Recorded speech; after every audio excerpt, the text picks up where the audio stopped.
The Man in the High Castle, Cassette 7. Chapter 14. Mr. Nobusuke Tagomi thought, "There is no answer, no understanding, even in the oracle. Yet I must go on living day to day anyhow. I will go and find the small, live unseen at any rate, until some later time when—" In any case, he said goodbye to his wife and left his house. But today he did not go to the Nippon Times building as usual. What about relaxation? Drive to Golden Gate Park with its zoo and fish. Visit where things who cannot think nonetheless enjoy. Time. It is a long trip for the pedicab, and it gives me more time to perceive, if that can be said. But trees and zoo are not personal. I must clutch at human life. This has made me into a child, although that could be good. I could make it good. The pedicab driver pumped along Kearny Street, toward downtown San Francisco. Ride cable car, Mr. Tagomi thought suddenly. Happiness in clearest, almost tear-jerking voyage, object that should have vanished in 1900, but is oddly yet extant. He dismissed the pedicab, walked along the sidewalk toward the nearest cable tracks. Perhaps, he thought, I can never go back to the Nippon Times building, with its stink of death. My career over, but just as well. A replacement can be found by the Board of Trade Mission activities, but Tagomi still walks, exists, recalling every detail, so nothing is accomplished. In any case, the war, Operation Dandelion, will sweep us all away, no matter what we are doing at the time. Our enemy, alongside whom we fought in the last war, what good did it do us? We should have fought them, possibly, or permitted them to lose, assisted their enemies, the United States, Britain, Russia. Hopeless wherever one looks. The oracle enigmatic. Perhaps it has withdrawn from the world of man in sorrow, the sages leaving. We have entered a moment when we are alone. We cannot get assistance as before. Well, Mr. Tagomi thought, perhaps that too is good, or can be made good. One must still try to find the way. He boarded the California Street cable car, rode all the way to the end of the line. He even hopped out and assisted in turning the cable car around on its wooden turntable. That, of all experiences in the city, had the most meaning for him, customarily. Now the effect languished. He felt the void even more acutely, due to vitiation here of all places. Naturally he rode back, but a formality, he realized as he watched the streets, buildings, traffic pass in reverse of before. Near Stockton he rose to get off, but at the stop, when he started to descend, the conductor hailed him. "Your briefcase, sir." "Thank you." He had left it on the cable car. Reaching up, he accepted it, then bowed as the cable car clanged into motion. Very valuable briefcase contents, he thought. Priceless Colt 44 collector's item carried within. Now kept within easy reach, constantly, in case vengeful hooligans of SD should try to repay me as individual. One never knows. And yet, Mr. Tagomi felt that this new procedure, despite all that had occurred, was neurotic. I should not yield to it, he told himself once again as he walked along carrying the briefcase. Compulsion, obsession, phobia. But he could not free himself. It in my grip, I in its, he thought. Have I then lost my delighted attitude? He asked himself. Is all instinct perverted from the memory of what I did? All collecting damaged, not merely attitude toward this one item, mainstay of my life, area alas, where I dwelt with such relish. Hailing a pedicab, he directed the driver to Montgomery Street and Robert Childan's shop. Let us find out. One thread left, connecting me with the voluntary. I possibly could manage my anxious proclivities by a ruse, trade the gun in on more historicity-sanctioned item. This gun, for me, has too much subjective history, all of the wrong kind. But that ends with me. No one else can experience it from the gun. Within my psyche only. Free myself, he decided with excitement. When the gun goes, it all leaves, the cloud of the past. For it is not merely in my psyche, it is, as has always been said in the theory of historicity, within the gun as well, an equation between us. He reached the store. Where I have dealt so much, he observed as he paid the driver, both business and private. Carrying the briefcase, he quickly entered.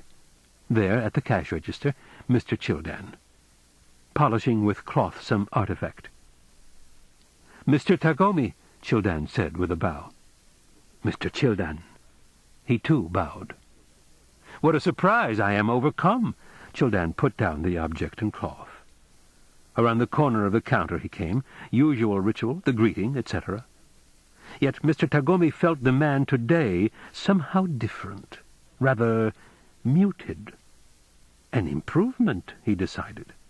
Always a trifle loud, shrill, skipping about with agitation. But this might well be a bad omen.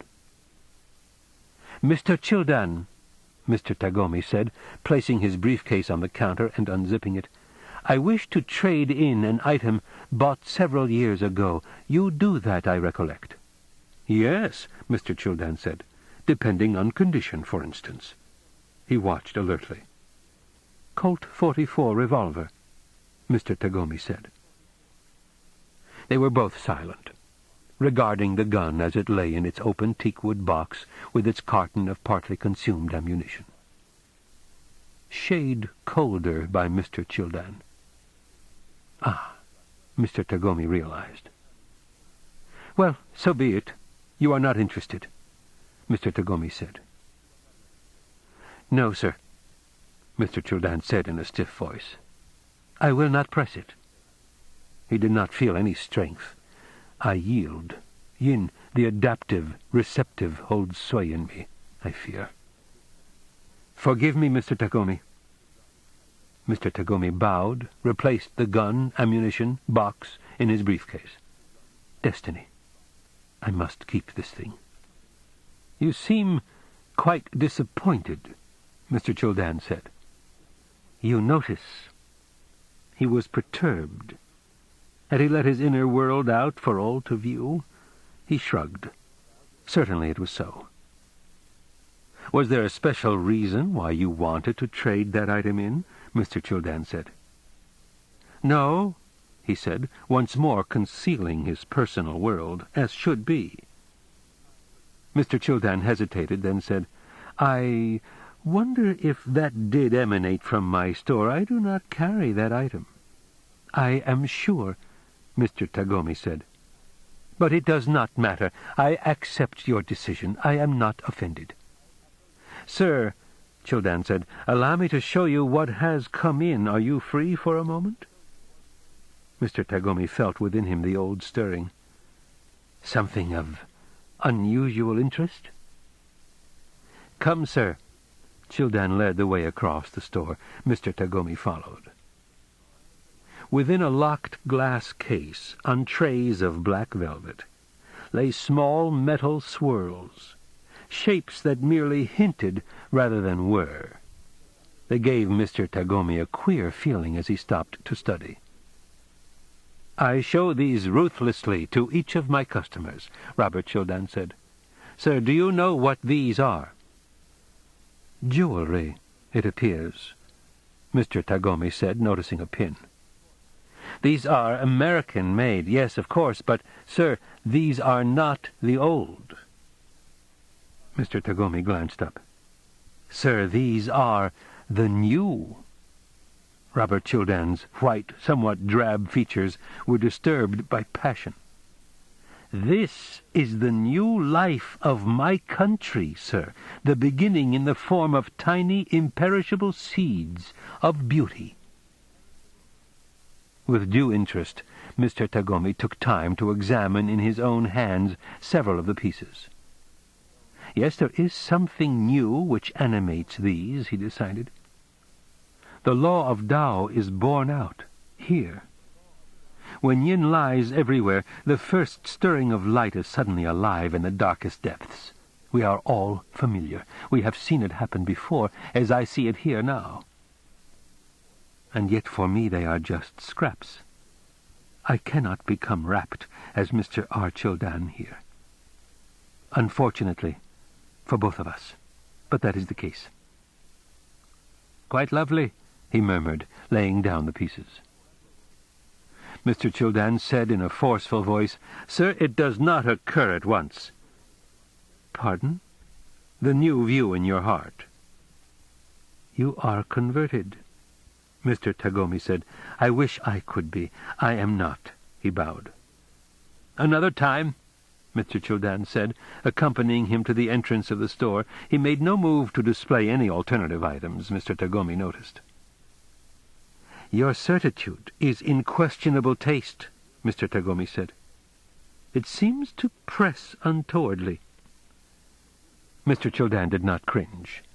"Forgive me," he said, "but I am correct. I sense accurately in these the contracted germ of the future." "So be it," Mr. Tagomi said. "But your Anglo-Saxon fanaticism does not appeal to me." Nonetheless, he felt a certain renewal of hope, his own hope in himself. "Good day," he bowed. "I will see you again one of these days. We can perhaps examine your prophecy." Mr. Childan bowed, saying nothing. Carrying his briefcase with the Colt 44 within, Mr. Tagomi departed. "I go out as I came in," he reflected, "still seeking. Still without what I need if I am to return to the world. What if I had bought one of those odd, indistinct items? Kept it, re-examined, contemplated?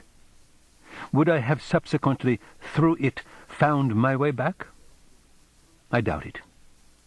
Those are for him, not me. And yet even if one person finds his way, that means there is a way, even if I personally fail to reach it. I envy him."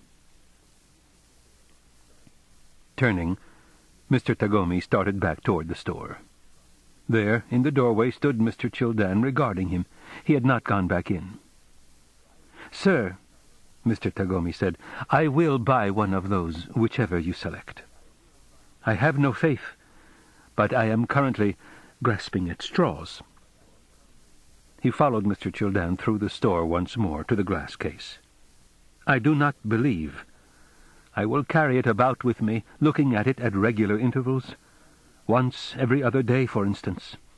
After 2 months, if I do not see—" "You may return it for full credit," Mr. Childan said. "Thank you," Mr. Tagomi said. He felt better. Sometimes one must try anything, he decided. It is no disgrace.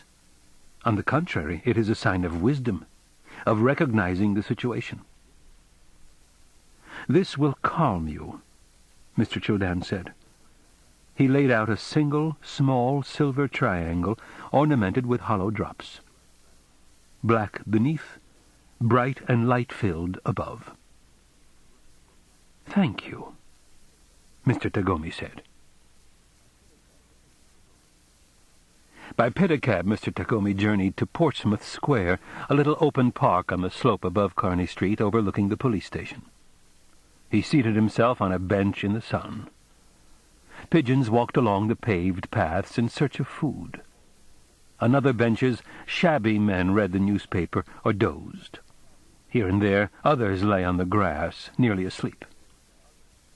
Bringing from his pocket the paper bag marked with the name of Mr. R. Childan's store, Mr. Tagomi sat holding the paper bag with both hands, warming himself. Then he opened the bag and lifted out his new possession for inspection in solitude, here in this little grass and path park of old men. He held the squiggle of silver, reflection of the midday sun like box-top cereal trinket, sent away acquired Jack Armstrong magnifying mirror. Or he gazed down into it. Om, as the Brahmins say.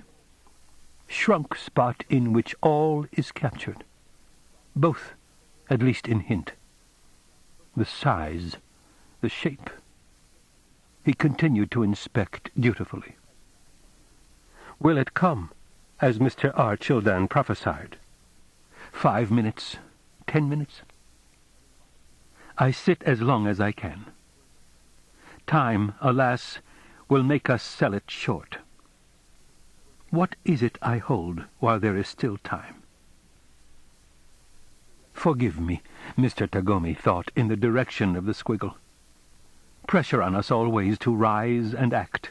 Regretfully, he began to put the thing away back in its bag.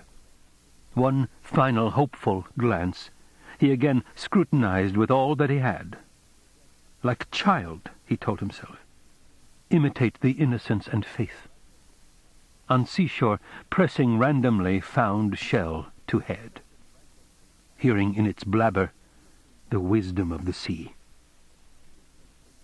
This with eye replacing ear. Enter me and inform what has been done, what it means, why. Compression of understanding into one finite squiggle. Asking too much, and so get nothing. Listen, he said sotto voce to the squiggle. Sales warranty promised much. If I shake it violently, like old recalcitrant watch. He did so, up and down, or like dice in critical game. Awaken the deity inside. Peradventure he sleepeth. Or he is on a journey, titillating heavy irony by Prophet Elijah. Or he is pursuing. Mr. Tagomi violently shook the silver squiggle up and down in his clenched fist once more. Call him louder. Again he scrutinized. You little thing. You are empty, he thought. Curse at it, he told himself. Frighten it. My patience is running out, he said sotto voce. And what then? Fling you in the gutter? Breathe on it, shake it, breathe on it. Win me the game. He laughed. Addle-pated involvement, here in warm sunlight. Spectacle to whoever comes along. Peeking about guiltily now, but no one saw. Old men snoozing. Measure of relief there. Tried everything, he realized. Pleaded, contemplated, threatened, philosophized at length. What else can be done? Could I but stay here? It is denied me. Opportunity will perhaps occur again, and yet, as W.S. Gilbert says, such an opportunity will not occur again. Is that so? I feel it to be so. When I was a child, I thought as a child. But now I have put away childish things. Now I must seek in other realms. I must keep after this object in new ways. I must be scientific. Exhaust by logical analysis every entree, systematically, in classic Aristotelian laboratory manner. He put his finger in his right ear to shut off traffic and all other distracting noises. Then he tightly held the silver triangle, shell-wise, to his left ear. No sound. No roar of simulated ocean. In actuality, interior blood motion noises, not even that. Then what other sense might apprehend mystery? Hearing of no use, evidently. Mr. Tagomi shut his eyes and began fingering every bit of surface on the item. not touch. His fingers told him nothing. Smell.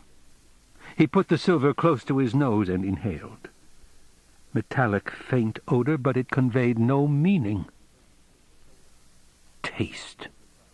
Opening his mouth, he sneaked the silver triangle within, popped it in like a cracker, but of course refrained from chewing. No meaning. Only bitter, hard, cold thing. He again held it in his palm. Back at last to seeing. Highest ranking of the senses. Greek scale of priority. He turned the silver triangle each and every way. He viewed it from every extra-rem standpoint. What do I see? He asked himself. Due to long, patient, painstaking study, what is clue of truth that confronts me in this object? Yield, he told the silver triangle. Cough up arcane secret. Like frog pulled from depths, he thought. Clutched in fist, given command to declare what lies below in the watery abyss. But here the frog does not even mock. It strangles silently, becomes stone or clay or mineral. Inert. Passes back to the rigid substance, familiar in its tomb world. Metal is from the earth, he thought as he scrutinized. From below, from that realm which is the lowest, the most dense. Land of trolls and caves, dank, always dark. Yin world in its most melancholy aspect. World of corpses, decay and collapse. Of feces, all that has died, slipping and disintegrating back down layer by layer. The demonic world of the immutable. The time that was. And yet, in the sunlight, the silver triangle glittered. It reflected light. Fire, Mr. Tagomi thought. Not dank or dark object at all, not heavy, weary, but pulsing with life. The high realm, aspect of yang, Empyrean, ethereal. As befits work of art, yes, that is artist's job, takes mineral rock from dark, silent earth, transforms it into shining, light-reflecting form from sky. Has brought the dead to life. Corpse turned to fiery display. The past had yielded to the future. Which are you? He asked the silver squiggle. Dark dead yin or brilliant living yang? In his palm the silver squiggle danced and blinded him. He squinted, seeing now only the play of fire. Body of yin, soul of yang. Metal and fire unified, the outer and inner microcosmos in my palm. What is the space which this speaks of? Vertical ascent to heaven, of time into the light world of the mutable. Yes, this thing has disgorged its spirit. Light. And my attention is fixed. I can't look away. Spellbound by mesmerizing, shimmering surface which I can no longer control, no longer free to dismiss. Now talk to me, he told it. Now that you have snared me, I want to hear your voice, issuing from the blinding, clear white light, such as we expect to see only in the Bardo Thodol afterlife existence. But I do not have to wait for death, for the decomposition of my animus as it wanders in search of a new womb. All the terrifying and beneficent deities, we will bypass them, and the smoky lights as well. And the couples in coitus, everything except this light. I am ready to face without terror. Notice I do not blench.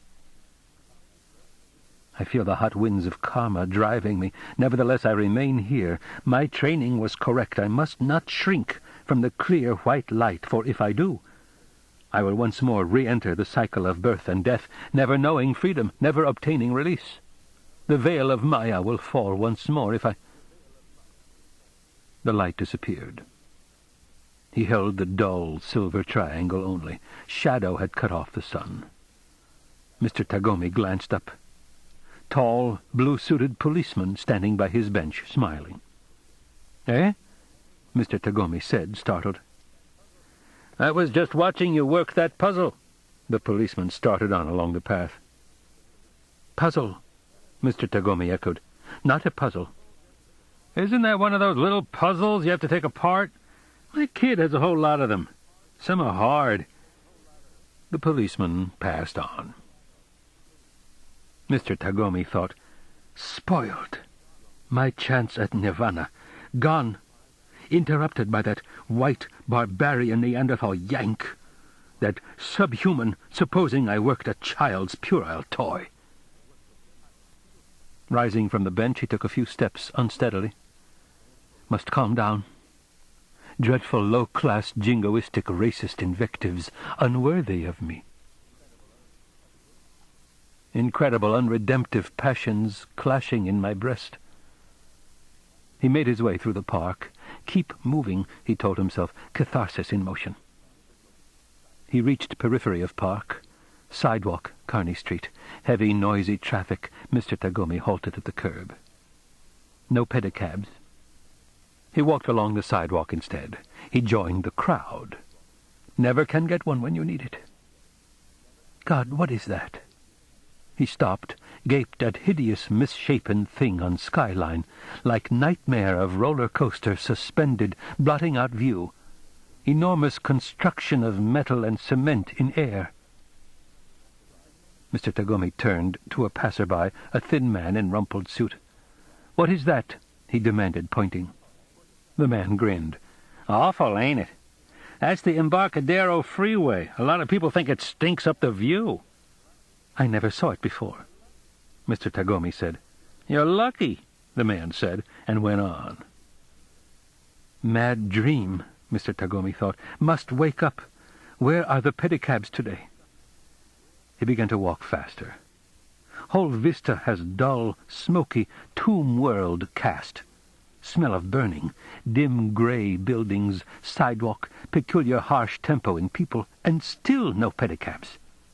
"Cab!" he shouted as he hurried along. Hopeless. Only cars and buses. Cars like brutal big crushers, all unfamiliar in shape. He avoided seeing them, kept his eyes straight ahead. Distortion of my optic perception of particularly sinister nature. A disturbance affecting my sense of space. Horizon twisted out of line, like lethal astigmatism striking without warning. Must obtain respite. Ahead, a dingy lunch counter, only whites within, all supping. Mr. Tagomi pushed open the wooden swinging doors. Smell of coffee. Grotesque jukebox in corner blaring out. He winced and made his way to the counter. All stools taken by whites. Mr. Tagomi exclaimed. Several whites looked up, but none departed their places. None yielded their stools to him. They merely resumed supping. "I insist," Mr. Tagomi said loudly to the first white. He shouted in the man's ear. The man put down his coffee mug and said, "Watch it, Tojo." Mr. Tagomi looked at the other whites. All watched with hostile expressions, and none stirred. Bardo-Thodol existence, Mr. Tagomi thought. Hot winds blowing me who knows where. This is vision of what? Can the animus endure this? Yes, the Book of the Dead prepares us. After death we seem to glimpse others, but all appear hostile to us. One stands isolated, unsuccored wherever one turns. The terrible journey, and always the realms of suffering, rebirth, ready to receive the fleeing, demoralized spirit, the delusions. He hurried from the lunch counter. The doors swung together behind him. He stood once more on the sidewalk. Where am I? Out of my world, my space and time. The silver triangle disoriented me. I broke from my moorings and hence stand on nothing. So much for my endeavor. Lesson to me forever. One seeks to contravene one's perceptions. Why? So that one can wander utterly lost, without signposts or guide? This hypnagogic condition. attention faculty diminished so that twilight state obtains, world seen merely in symbolic, archetypal aspect, totally confused with unconscious material. Typical of hypnosis-induced somnambulism. Must stop this dreadful gliding among shadows, refocus concentration, and thereby restore ego center. He felt in his pockets for the silver triangle. Gone. Left the thing on the bench in the park, with briefcase. Catastrophe. Crouching, he ran back up the sidewalk to the park. Dozing bums eyed him in surprise as he hurried up the path. There, the bench, and leaning against it still, his briefcase. No sign of the silver triangle. He hunted. Yes, fallen through to grass. It lay partly hidden, where he had hurled it in rage. He reseated himself, panting for breath. Focus on silver triangle once more, he told himself when he could breathe. Scrutinize it forcefully and count. At 10, utter startling noise. Erwache, for instance. Idiotic daydreaming of fugal type, he thought. Emulation of more noxious aspects of adolescence, rather than the clear-headed, pristine innocence of authentic childhood. Just what I deserve, anyhow. All my own fault. No intention by Mr. R. Childan or artisans, my own greed to blame. One cannot compel understanding to come. He counted slowly, aloud, and then jumped to his feet. "Goddamn stupidity!" he said sharply. Mists cleared. He peeped about. Diffusion subsided, in all probability. Now one appreciates St. Paul's incisive word choice, seen through glass darkly, not a metaphor, but astute reference to optical distortion. We really do see astigmatically, in fundamental sense. Our space and our time, creations of our own psyche. And when these momentarily falter, like acute disturbance of middle ear, occasionally we list eccentrically, all sense of balance gone. He reseated himself, put the silver squiggle away in his coat pocket, sat holding his briefcase on his lap. What I must do now, he told himself, is go and see if that malignant construction, what did the men call it, Embarcadero Freeway, if it is still palpable. But he felt afraid to. And yet, he thought, I can't merely sit here. I have loads to lift, as old U.S. folk expression has it, jobs to be done. Dilemma. 2 small Chinese boys came scampering noisily along the path. A flock of pigeons fluttered up. The boys paused. Mr. Tagomi called, "You, young fellows!" He dug into his pocket. "Come here." The 2 boys guardedly approached. "Here's a dime." Mr. Tagomi tossed them a dime. The boys scrambled for it. "Go down to Kearney Street and see if there are any pedicabs. Come back and tell me." "Will you give us another dime?" one of the boys said. "When we get back?" "Yes," Mr. Tagomi said. "But tell me the truth." The boys raced off along the path. If there are not, Mr. Tagomi thought, I would be well advised to retire to secluded place and kill myself. He clutched his briefcase. Still have the weapon. No difficulty there. The boys came tearing back. "6!" one of them yelled. "I counted 6. "I counted 5, the other boy gasped. Mr. Tagomi said, "You're sure they were pedicabs? You distinctly saw the drivers pedaling?" "Yes, sir," the boys said together. He gave each boy a dime. They thanked him and ran off. Back to office and job, Mr. Tagomi thought. He rose to his feet, gripping the handle of his briefcase. Duty calls. Customary day once again. Once more he walked down the path to the sidewalk. "Cab!" he called. From the traffic a pedicab appeared. The driver came to a halt at the curb, his dark face glistening, chest heaving. "Yes, sir." "Take me to the Nippon Times building," Mr. Tagomi ordered. He ascended to the seat and made himself comfortable. Pedaling furiously, the pedicab driver moved out among the other cabs and cars. It was slightly before noon when Mr. Tagomi reached the Nippon Times building. From the main lobby he instructed a switchboard operator to connect him with Mr. Ramsay upstairs. "Tagomi here," he said, when the connection was complete. "Good morning, sir. I am relieved. Not seeing you, I apprehensively telephoned your home at 10 o'clock, but your wife said you had left for unknown parts." Mr. Tagomi said, "Has the mess been cleared?" "No sign remains." "Beyond dispute?" "My word, sir." Satisfied, Mr. Tagomi hung up and went to take the elevator. Upstairs, as he entered his office, he permitted himself a momentary search, rim of his vision. No sign, as was promised. He felt relief. No one would know who hadn't seen. Historicity bonded into nylon tile of floor. Mr. Ramsay met him inside. "Your courage is topic for panegyric down below at the Times," he began. "An article depicting—" Making out Mr. Tagomi's expression, he broke off. "Answer regarding pressing matters," Mr. Tagomi said. "General Tedeki? That is, quondam Mr. Yatabe?" "On carefully obscure flight back to Tokyo, red herrings strewn hither and yon." Mr. Ramsay crossed his fingers, symbolizing their hope. "Please recount regarding Mr. Baines." "I don't know. During your absence he appeared briefly, even furtively, but did not talk." Mr. Ramsay hesitated. "Possibly he returned to Germany." "Far better for him to go to the home islands," Mr. Tagomi said, mostly to himself. In any case, it was with the old general that their concern of important nature lay. "And it is beyond my scope," Mr. Tagomi thought. "Myself, my office.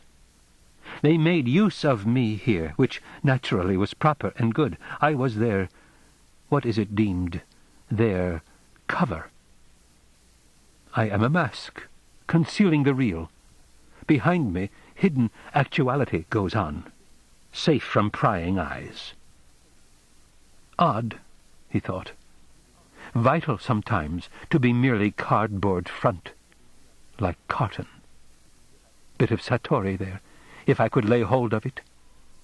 Purpose in overall scheme of illusion, could we but fathom. Law of economy, nothing is waste, even the unreal.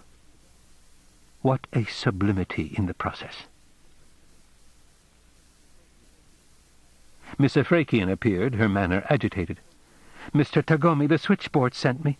"Be cool, miss," Mr. Tagomi said. The current of time urges us along, he thought. "Sir, the German consul is here. He wants to speak to you." She glanced from him to Mr. Ramsay and back, her face unnaturally pale. "They say he was here in the building earlier, too, but they knew you—" Mr. Tagomi waved her silent. "Mr. Ramsay, please recollect for me the consul's name." "Freiherr Hugo Rice, sir." "Now I recall." Well, he thought, evidently Mr. Childan did me a favor after all, by declining to reaccept the gun. Carrying his briefcase, he left his office and walked out into the corridor. There stood a slightly built, well-dressed white. Close-cut orange hair, shiny black European leather Oxfords, erect posture, and effeminate ivory cigarette holder. No doubt he. "Herr H. Rice?" Mr. Tagomi said. The German bowed. "Has been fact," Mr. Tagomi said, "that you and I have in times past conducted business by mail, phone, etc., but never until now saw face to face." "An honor," Herr Rice said, advancing toward him, "even considering the irritatingly distressing circumstances." "I wonder," Mr. Tagomi said. The German raised an eyebrow. "Excuse me," Tagomi said, "my cognition hazed over due to those indicated circumstances. Frailty of clay-made substance, one might conclude." "Awful," Herr Rice said. He shook his head. "When I first Mr. Tagomi said. "Before you begin litany, let me speak." "Certainly." "I personally shot your 2 SD men," Mr. Tagomi said. "The San Francisco Police Department summoned me," Herr Reiss said, blowing offensive-smelling cigarette smoke around them both. "For hours I've been down at the Kearny Street station and at the morgue, and then I've been reading over the account your people gave to the investigating police inspectors. Absolutely dreadful, this, from start to finish." Mr. Tagomi said nothing. "However," Herr Reiss continued, "the contention that the hoodlums are connected with the Reich hasn't been established. As far as I'm concerned, the whole matter is insane. I'm sure you acted absolutely properly, Mr. Tagomi." "My hand," the consul said, extending his hand. "Let's shake a gentleman's agreement to drop this. It's unworthy, especially in these critical times when any stupid publicity might inflame the mob mind to the detriment of both our nation's interests." "Guilt, nonetheless, is on my soul," Mr. Tagomi said. "Blood, Herr Reiss, can never be eradicated like ink." The consul seemed nonplussed. "I crave forgiveness," Mr. Tagomi said. "You cannot give it to me, though. Possibly no one can. I intend to read famous diary by Massachusetts' ancient divine Goodman C. Mather. Deals, I am told, with guilt and hellfire et al." The consul smoked his cigarette rapidly, intently studying Mr. Tagomi. "Allow me to notify you," Mr. Tagomi said, "that your nation is about to descend into greater vileness than ever. You know the hexagram, the abyss? Speaking as a private person, not as representative of Japan officialdom, I declare, heart sick with horror. Bloodbath coming beyond all compare. Yet even now you strive for some slight egotistic gain or goal. Put one over on rival faction, the SD, eh? While you get Herr B. Kreuzvolmera in hot water." He could not go on. His chest had become constricted. Like childhood, he thought. Asthma when angry at the old lady. "I am suffering," he told Herr Reiss, who had put out his cigarette now, "of malady growing these long years, but which entered virulent form the day I heard helplessly your leader's escapades recited. Anyhow, therapeutic possibility nil. For you too, sir. In language of Goodman C. Mather, if properly recalled, repent." The German consul said huskily, "Properly recalled." He nodded, lit a new cigarette with trembling fingers. From the office Mr. Ramsay appeared. He carried a sheaf of forms and papers. To Mr. Tagomi, who stood silently trying to get an unconstricted breath, he said, "While he's here, routine matter having to do with his functionality." Reflexively, Mr. Tagomi took the forms held out. He glanced at them. Form 20-50. Request by Reich through representative in PSA, Consul Freiherr Hugo Reiss, for remand of felon now in custody of San Francisco Police Department, Jew named Frank Fink, citizen, according to Reich's law, of Germany, retroactive June 1960, for protective custody under Reich's law, etc. He scanned it over once. "Pen, sir," Mr. Ramsay said. "That concludes business with German government this date." He eyed the consul with distaste as he held the pen to Mr. Tagomi. "No," Mr. Tagomi said.